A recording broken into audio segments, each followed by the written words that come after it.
SSC 26 শিক্ষার্থীরা 2 মাসে zero থেকে হিরো সম্ভব?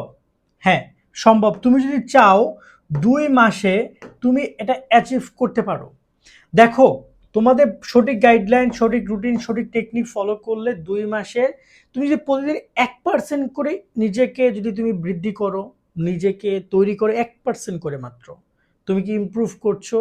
তুমি বোঝো 2 মাস মানে 60 দিনে 60%, আর লাগে 80% চলতে এ প্লাসই।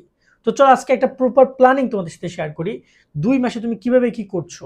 প্রথমত আমরা যে বিষয় নিয়ে কথা বলবো, আমরা খুব বেশি ভূমিকায় যাব না, বেশি আলোচনা করব না, আমরা সরাসরি তোমাদের টপিকে যাই। আমরা প্রথমে ডিসকাশন করি তোমার কি করা দরকার। দেখো, প্রথমে তুমি নিজের অবস্থার আগে ক্লিয়ার হও, আসলে তুমি কোথায় আছো, তুমি ঠিক কোন জায়গাটা অবস্থান করছো রাইট নাও, কোন সাবজেক্টে দুর্বল, মাঝারি, ভালো, সেটা একটা লিস্ট বানাইতে হবে তোমাকে। সেটা কেমন ঠিক আমি একটু বুঝাই বলি। তুমি আগে লিস্ট বানাও তোমার কোন কোন সাবজেক্ট পড়া বাকি বা পড়তে হবে। তো ধরো না যে বাংলা প্রথম লিস্ট বানাইলা, তুমি এই পরবর্তী লিস্ট বানাইলা বাংলা দ্বিতীয়, এরকমের করে তুমি মোটামুটি কায়দায় তোমার টোটাল 13টা সাবজেক্টে পরীক্ষা হয় নাকি, প্রথম ও দ্বিতীয় পত্র এবং আইসিটি একটা, টোটাল 13টা সাবজেক্টে পরীক্ষায় 6টা 6টা 12টা এবং আইসিটি একটা। তো এই জায়গায় এরকম 13টা লিস্ট যখন তুমি বানাবা, তখন তোমার মাথায় একটা, যখন তুমি এটা কাগজে লিখবা কোনো সময় নোট করবে না, কাগজে লিখলে অনেক প্রেশার রিলিজ হয়ে যায়। সো সবসময়ের জন্য কাগজ কলম মানে খাতা কলমে একটা নোট করবা। দেন তুমি একটা বইয়ের কয়েকটা অংশে ভাগ করো। যেমন বাংলা এতদিন না কিছু পড়েছো, ইংরেজি কিছু না কিছু পড়েছো, মুখস্থ করেছো, দেখেছো। তারপর তোমার গ্রুপ সাবজেক্ট আইসিটি থেকে শুরু করে সব সাবজেক্টে কিছু না কিছু পড়েছো। এখন সেটা কতটুকু পড়া হয়েছে, কতটুকু এখনো পড়া হয় নাই, এবং একদমই পড়া হয় না কতটুকু, সেটা তুমি একটা লিস্ট করো। যেমন তুমি এমনভাবে লিস্ট করতে পারো, বাংলা প্রথম পত্র নিয়ে যদি আমরা ডিসকাশন করি, বাংলা প্রথম পত্রে ধরে নাও যে কোনো কারণে তুমি মোটামুটি কাজে ধরে নাও যে শেষ করেছো। আমি যদি একটু বলি, তুমি গদ্য যে রয়েছে, তুমি গদ্য মোটামুটি ধরে নাও যে 4টা অধ্যায় শেষ করছো। ওকে, 4টা অধ্যায় তুমি গদ্য শেষ করেছো, তার মানে তোমার মোটামুটি এখনো প্রায় 6 থেকে 7টা অধ্যায় শেষ করতে হবে। কবিতায় তুমি মোটামুটি কাজে যদি বলি, কবিতায় তুমি ধরো যে 5টা অধ্যায় পড়েছো, এখন তোমার প্রায় 6-7টা অধ্যায় পড়তে হবে। তুমি হচ্ছে যে উপন্যাসে কতটুকু পড়েছো, এই জিনিসগুলো তুমি একটা নোট করো যে আমার বাংলায় কতটুকু বাকি আছে, ইংরেজিতে কতটুকু বাকি আছে, এগুলো একটা লিখে ফেলো। যখন তুমি লাগলে 2 দিন সময় নাও, তুমি এগুলো যখন বুঝে ফেলবা, তাও তোমার মাথায় অনেক প্রেশার কমে যাবে যে আসলে এখন তুমি কি করতে চাও। যদি পড়ার পরিমাণ বেশি থাকে, ধরো না তুমি একদমই পড়ো না, এই অপশনটা তুমি আছো, তাহলে তোমাকে কি করতে হবে, তোমার রুটিন গুলো অ্যাগ্রেসিভ হবে, তোমার পড়াশোনার পরিমাণ বাড়বে। দৈনিক রুটিন যেখানে আগে 6 ঘন্টা পড়তে, এখন সেখানে 10 ঘন্টা পড়া লাগতে পারে। আবার যদি দেখা যায় তুমি বর্তমানে এই অবস্থায় আসো, হয়তো পড়ার পরিমাণটা কমবে। যদি তুমি এই অবস্থায় থাকো, অনেক পড়া হয়ে গেছে অলরেডি, এখন রিভিশন প্ল্যানিং এ আসো, দেন পড়ার পরিমাণ আরো কমতে পারে, এবং সেখানে প্ল্যানিংটা আলাদা আলাদা হবে। তো আমি মনে করি তোমরা ম্যাক্সিমাম স্টুডেন্ট এই আধা পড়া অথবা পড়া হয়নি এমন অবস্থানে আছো। তোমরা একটু কমেন্টে জানাও তোমার আসলে অবস্থান কোথায়, যে কতটুকু সিলেবাস কমপ্লিট করেছো। এসএসসি 26 শিক্ষার্থী নাইট 24 পাবলিকেশনের বাংলা এ প্লাস, ইংরেজি এ প্লাস এবং আইসিটি ম্যাজিক, এই 3টে বই তোমাকে পরীক্ষায় ভালো রেজাল্ট এনে দিবে। প্রত্যেকটা বই রকমারির বেস্ট সেলার, বোর্ড পরীক্ষা এখান থেকে হুবহু প্রশ্ন কমন আসে। এছাড়া প্রতিটি বইয়ে কিউআর কোড পাচ্ছ, যা স্ক্যান করলে এই বইয়ের ভিডিও ক্লাসগুলো তোমরা পেয়ে যাবে। বাংলা বইয়ে বাংলা প্রথম পত্র, দ্বিতীয় পত্র, ব্যাকরণ সহ সবকিছু সুন্দরভাবে ব্যাখ্যা এবং পর্যাপ্ত সৃজনশীল এমসিকিউ প্রশ্ন রয়েছে। তো সিন, রাইটিং, গ্রামার সবকিছুর অনুবাদ এবং সুন্দরভাবে লেখার নিয়ম কৌশল সবকিছু রয়েছে।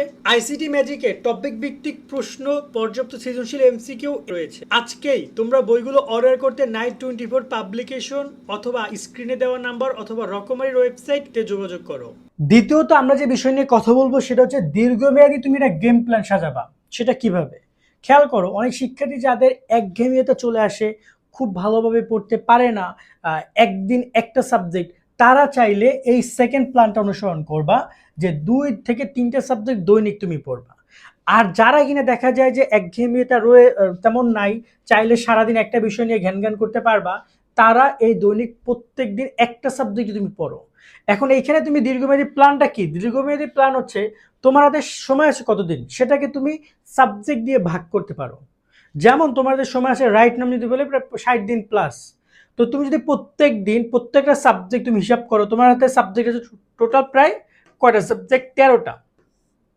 13টা সাবজেক্ট তোমাকে শেষ করতে হবে। তোমাদের সময় আছে 60 দিন, অলমোস্ট যদি আমি 5 দিন করে সময় দেই তাহলে আমার প্রায় 65 ডের মতো লাগবে এই সবগুলো সাবজেক্ট কমপ্লিট করতে।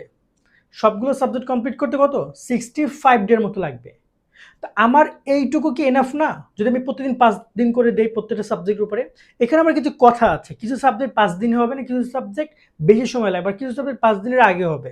যেমন বাংলা প্রথম পত্র, বাংলা প্রথম পত্র এই সাবজেক্টটা মোটামুটি তোমরা চাইলে 4 দিনও কমপ্লিট করতে পারো। একদিন পুরো সারাদিন তুমি গদ্য পড়বা, একদিন সারাদিন কবিতা পড়বা, একদিন নাটক উপন্যাস পড়বা, 3 দিনও হয়ে যায়।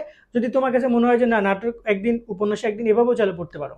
সো ওভারঅল 5 দিনের মধ্যে 4 দিনে কি তোমরা বাংলা শেষ করতে পারবা না প্রথম পত্র? একইভাবে বাংলা দ্বিতীয় পত্র, একইভাবে কিছু কিছু ছোট ছোট সাবজেক্ট আছে যেগুলো শেষ করা যায়। আবার ইংরেজির মতো সাবজেক্ট, আইসিটির মতো সাবজেক্ট, গ্রুপ সাবজেক্ট যদি হায়ার ফিজিক্স কেমিস্ট্রি হয়ে থাকে বা অ্যাকাউন্টিং হয়ে থাকে, সেখানে কিন্তু আবার 5 দিন লাগবে, সেখানে থেকে 6 দিন 7 দিনও লাগতে পারে।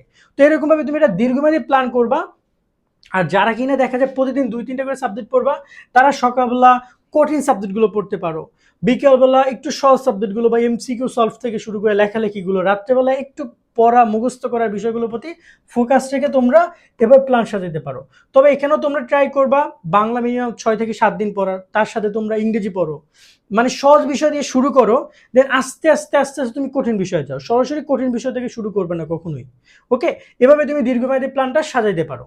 এরপর যদি আমরা কথা বলি একটা দৈনিক রুটিন নিয়ে, পাওয়ারফুল রুটিন তৈরি করতে হবে। কিভাবে পাওয়ারফুল রুটিন তৈরি করবে একটু খেয়াল করে দেখো। পাওয়ারফুল রুটিনের ক্ষেত্রে তুমি একটা রুটিন ধরে যদি এইভাবে ছক এঁকে দেন তুমি রুটিনটা তৈরি করছো, তোমাকে টার্গেট রাখতে হবে আমি কখন ঘুমাইতে যাই, কখন খাইতে যাই। এটা কিন্তু তোমারটা তুমি ভালো জানো, তোমারটা কিন্তু আমি জানি না। তাই তুমি তোমার জায়গা থেকে রুটিনটা তৈরি করবা সবসময়ের জন্য। তুমি এখানে কি করবা, এখানে লিখবা তোমার সময়টা। ধরো যে তুমি 6টার সময় ঘুম থেকে 6টা থেকে 8টা, তো তুমি 8টার সময় কি পড়বা, এই বিষয়গুলো এভাবে করে করে তুমি মোটামুটি কাছে, তোমার পড়ার পরিমাণ যদি বেশি হয় তাহলে মিনিমাম 6 থেকে 8 ঘন্টা তুমি রুটিন বানাবা। আর যদি পড়ার পরিমাণ আরও বেশি হয়, যে অ্যাগ্রেসিভ অনেক পড়া এখনো বাকি হয় নাই, তারা 8 থেকে 10 ঘন্টা রুটিন বানাবা। ওকে, আর যারা কিনা মোটামুটি রিভিশন পিরিয়ডে আছে তারা মিনিমাম 6 ঘন্টা তো বইয়ের সাথে থাকতেই হবে। যেদিন যেদিন এক্সাম আছে ওগুলোতে চাইলে আরও বেশি সময় থাকতে পারো। ওকে, বাট মিনিমাম 6 ঘন্টার নিচে কেউ যাবাই না। দৈনিক 24 ঘন্টা সময় পাও, 8 ঘন্টা মিনিমাম পড়ো, 8 ঘন্টা নিজের ব্যক্তিগত যা ইচ্ছা তাই করো, আর 8 ঘন্টা ঘুমাও। এই একটা রুলস আছে, রুলসটা ফলো করার ট্রাই করো। তার সাথে রুটিন বানানোর সময় সহজ বিষয়গুলো তোমরা সকালবেলা পড়ার ট্রাই করবা। কেন জানো? কারণ সকালবেলা তুমি যাই পড়ছো তাই খুব দ্রুত মুখস্থ হয়, মনে রাখা যায়, অথবা সহজ বিষয়গুলো তুমি খুব সহজে উপলব্ধি করে সেগুলো কমপ্লিট করতে পারবা, তোমার মস্তিষ্কে নিতে পারবে। কারণ সারা রাত আমরা স্ট্রেসফুল ছিলাম, কোনো সমস্যা ছিল না, আমরা মোটামুটি আমাদের মস্তিষ্ক খুবই রেস্ট নিয়েছে, এখন আমরা যা পড়ছি খুব দ্রুত সে অ্যাবজর্ভ করছে। তো এই জায়গায় তুমি ট্রাই করবা কঠিন বিষয়গুলো সকালবেলা পড়ার। দুপুরবেলা থিওরিক্যাল বিষয় যেহেতু এখানে সামনে রাত্রেবেলা আমি পড়বো, তো খুব বেশি আমি টায়ার জন্য না হই, আমি ম্যাথ অথবা আমি এমসিকিউ এই জিনিসগুলো দেখে দেখে বুঝতে পারি, খুব বেশি লেখালেখি বা আমার পরিশ্রম যেন না হয়। এবং রাত্রেবেলা মোটামুটি লেখালেখি এবং রিভিশন পার্টটা সারবা। আর প্রত্যেকটা 55 মিনিট পর পর চাইলে 5 মিনিট ব্রেক দিতে পারো, তবে সেই ব্রেকটা কখনোই যেন মোবাইল ফোন ব্রেক না হয়। হাঁটাহাঁটি করে আসো, মাকে দেখে আসো মা কী করে, বাবা কী করে, বা টুকটাক একটু খেলাধুলা করে হালকা পাতলা একটু হাঁটাহাঁটি করে আসতে পারো। বা বিশেষ করে যারা নামাজ পড়ো তাদের ব্রেকের দরকার নেই, তারা নামাজ নিয়মিত পড়ো, দেন দেখা যায় যে তোমার বাকি সময়টুকু পড়াশোনা করো। ওকে, তো এরপর সবচেয়ে গুরুত্বপূর্ণ আমরা একটা পার্ট নিয়ে কথা বলি, সেটা হচ্ছে যে তোমাদের মাইন্ডসেটটা খেয়াল রাখবা যে 2 মাস যথেষ্ট সময়। স্মার্ট হলে তোমার জন্য 2 মাস মানে তুমি 2 বছরের পড়া 2 মাসে পড়া সম্ভব, যদি তুমি সেটাকে নিজের মাথায় ধারণ করো যে না আমি এটা করব, আমি করে ছাড়বো। দৈনিক আমার টার্গেট নিও, আজকে টার্গেট হচ্ছে আমি আজকে টোটাল 6টা অধ্যায় কমপ্লিট করব যে কোনো মূল্যে, সকাল থেকে রাত্র পর্যন্ত 6টা অধ্যায় না পারে আমি ঘুমাইতেই যাব না। এই টার্গেট যখন তুমি নিবে এবং সেটা যখন অ্যাচিভ করবে তোমার কাছে ভালো লাগবে, এবং এই ছোট ছোট টার্গেট তোমাকে বড় একটা অ্যাচিভমেন্টের দিকে নিয়ে যাবে। তার সাথে প্রতিদিন 1% ইমপ্রুভমেন্ট করো, বিশাল রেজাল্ট পাবা। অন্যের সাথে তুলনা না করে নিজের গ্রোথ দেখো। অনেকে কি করো, ওই ফ্রেন্ডে অমুক অমুক অনেক পড়াশোনা করেছে আমি করি না। যদি তুমি এটাকে পজিটিভলি ধারণ করো তাহলে ঠিক আছে, বাট নেগেটিভলি ধারণ করলে এটা এই ধরনের চিন্তাভাবনা থেকে বাদ দাও, নিজেরটা নিজে চিন্তা করো। আর যদি এমন হয় যে না ওর সাথে আমি কম্পিটিশনে যাচ্ছি, ও ভালো করছে তার মানে আমি আরও ভালো করব, সেটা একটা আলাদা বিষয়, সেটা করতে পারো তুমি। তার সাথে যে ভুলগুলো একদমই করবা না, নতুন বই পড়া শুরু করা। কারণ অলরেডি তুমি যা যা আছে, যেটা সিলেবাসে আছে তাই তুমি পড়ো নাই, নতুন পড়া তুমি কিভাবে শুরু করতে পারো, এটা কখনোই করবা না। আগে ওইগুলো পড়ো, দেন যদি রিভিশন যখন দিবা তারপর যদি সময় পাও নতুন পড়া পড়ো। অনেকে দেখা যায় যে নতুন নতুন সাজেশন দেখা ইউটিউবে ফেসবুকে সামনে আসছে, যা ইচ্ছা মানে তোমাদেরকে পড়তে বলছে তোমরা পড়তেছো, বাট তোমার আদৌ যে গুরুত্বপূর্ণ পড়া যেগুলো পরীক্ষা অনেক বেশি গুরুত্বপূর্ণ সেগুলো বাদ দিয়ে এগুলো পড়ার দরকার নেই। তাই আগে তুমি তোমার ওই বিষয়টা খেয়াল রাখবা। 2 নম্বর হচ্ছে যে শুধু পড়া নয়, প্র্যাকটিসও করতে হবে। এবং তার সাথে অনেকে শুধু পড়ে বা প্র্যাকটিস করে না, এই জিনিসটা করা যাবে না। প্র্যাকটিস মিন হচ্ছে এক্সাম, প্র্যাকটিস মিন হচ্ছে তুমি একটু রিভিশন, প্র্যাকটিস মিন হচ্ছে তুমি নিজেকে যাচাই করা। সেটা অন্যভাবে হইতে পারে, সেটা অনলাইন হইতে পারে, সেটা এক্সাম নিজে মডেল টেস্ট দেওয়া হইতে পারে, এক্সাম দেওয়া হইতে পারে, যেভাবে হোক না কেন নিজে প্র্যাকটিস করো এবং সেটা লেখালেখি করো। একটা মুখস্থ করছো সেটা প্র্যাকটিস করো যে ওইটা মুখস্থ আছে কিনা, একটা জিনিস নিয়ে তুমি 10 মিনিট কথা বলতে পারছো কিনা বা লিখতে পারছো কিনা, যেহেতু পরীক্ষার সময় লিখতে হবে তোমাকে, এই বিষয়গুলোর প্রতি খেয়াল রাখবা। রাত জেগে পড়ার দরকার নাই। এখানে সিম্পল একটা প্রসেস, 8 8 8 8 ঘন্টা ঘুম, 8 ঘন্টা খাওয়া দাওয়া, নাওয়া দাওয়া, গোসল টোসল, নামাজ কালাম সব কিছু আলহামদুলিল্লাহ, আর 8 ঘন্টা পড়া, এই রুলসটা ফলো করবা। যারা 10 ঘন্টা পড়তে চাও তারা এই জায়গা থেকে 2 ঘন্টা নেও, কিন্তু এই 8 ঘন্টা ঘুমে কোনো জায়গায় যেন সমস্যা না হয়। তার সাথে 10 দিন মানে একদিন 10 ঘন্টা পরে পরের দিন না পড়া এমনটা দরকার নেই। রুটিনটা মেনটেন করবা অল টাইম। কোনো কারণে রুটিনের সমস্যা হইলে দেন ঠান্ডা মাথায় ভাবো যে আজকে সমস্যা হয়েছে, বাদ দেই, আমি আবার কালকে থেকে শুরু করব। ওকে, শুরু করতে হবে তোমাকে এবং সেটা কন্টিনিউ করে যেতে হবে।